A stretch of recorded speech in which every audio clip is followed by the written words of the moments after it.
তুমি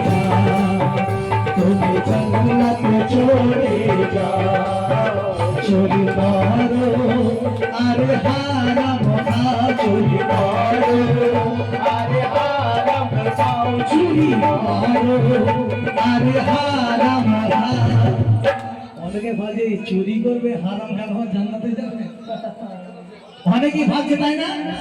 কিন্তু এর মধ্যে রাজ লুকানো আছে, কথার মধ্যে কথা লুকানো আছে। চুরি না করলে কিছুই হবে না, হারাম না খেলে কিছুই হবে না। তার জন্য বলছে কি, চুরি করো আর হারাম খাও, আর নাচিতে নাচিতে সোজা তুমি জান্নাতে চলে যাও, তুমি চলে চলে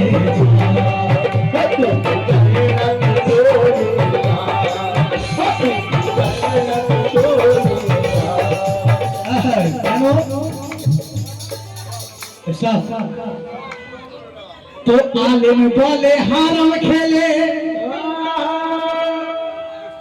আর জাহান্নামে যাবে চলে। এদিকে আলেম বলছে যদি তুমি হারাম খাও তাহলে তুমি জাহান্নামে যাবে। আর ফকির সাথে আলেমের তর্ক বিতর্ক হচ্ছে। কেমন? ফকিরের সাথে আলেমের তর্ক বিতর্ক হচ্ছে যে আলেম বলছে হারাম খেলে তুমি জাহান্নামেতে যাবে, আর এদিকে ফকির কি বলছে, আলেম বলে হারাম খেলে জাহান্নামেতে যাবে, আর ফকির বলে হারাম না খেলে কেমনে খোদা পাবে। ফকির বলছে হারাম না খেলে কেমন তুমি খোদাকে পাবে, আগে তোমাকে হারাম খেতে হবে। তাহলে দুজনের কথা দুরকম হচ্ছে, তাই তো? আলেমের কথা আলাদা হচ্ছে আর ফকিরের কথা আলাদা হচ্ছে, কিন্তু কার কথার মধ্যে যুক্তি আছে দেখো। তাই দেনেওয়ালা আল্লাহ কিন্তু পাওয়া যায় ওসিলা ধরে। এই দুনিয়াতে যা কিছু এসে ওসিলা ধরে এসছে, ডাইরেক্ট কিছু আসেনি। কি ভাই এসে ডাইরেক্ট কিছুই আসেনি। কোরআন আমার রাসূলের মাধ্যমে এসেছে। জোরে বলুন সুবহানাল্লাহ। কোরআন তো ডাইরেক্ট চলে আসতে পারতো, কিন্তু আমার রাসূলের মাধ্যমে এসেছে। রাসূলের উপরে নাজিল হয়েছে একটা কালাম, আমার মনে পড়ে গেল। কি? ওরে কাবা কাশি বহু দূরে,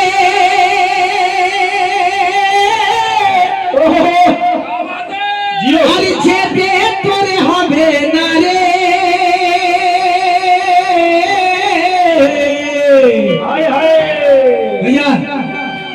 আপনার ফরমাইশ আপনাকে দেখে মনে পড়ে গেল। তুমি বলছে কি, আরে কাবা কাশি বহু দূরে, আর যেতে তোরে হবে না রে, আর দাতার ঘর যদি হয়, দাতার ঘর যদি হয় তাল বাতারি দূরে, জিয়ারত কর না ঘুরে।